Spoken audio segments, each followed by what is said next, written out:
Welcome to the last breakfast. Please enjoy the video. You start with clean, detangled hair and a light leave-in spray. This gives grip without stiffness. Section hair into 4 to 6 horizontal rows and secure the top layers out of the way. Take a small 1/2 to 1 inch subsection, open the clip roller, place it at mid-shaft, then roll smoothly toward the root while keeping tension. Snap the clip closed so it holds firmly. Once done, move right along the row, keeping section, size consistent for even curl pattern. Now you shape curls and control volume.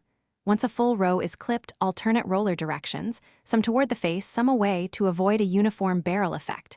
Make sure tension is steady. Too loose gives limp curls, too tight stresses the root. Swap sizes as needed. Smaller rollers create springier curls, larger rollers create lift.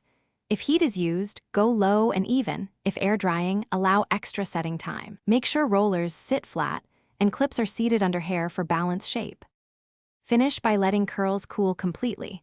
That locks shape, so wait 10 to 20 minutes after heat or until fully dry if air setting. Unclip each roller gently, release the curl, and use your fingers or a wide-tooth comb to blend. Avoid brute brushing. Once styled, apply a drop of oil or light hairspray to tame frizz and secure hold. If a section looks flat or frizzy, re-roll that subsection and let it set again. This quick fix usually restores bounce and uniformity. Thanks for watching. If this was helpful, leave a like and consider subscribing. See you next time.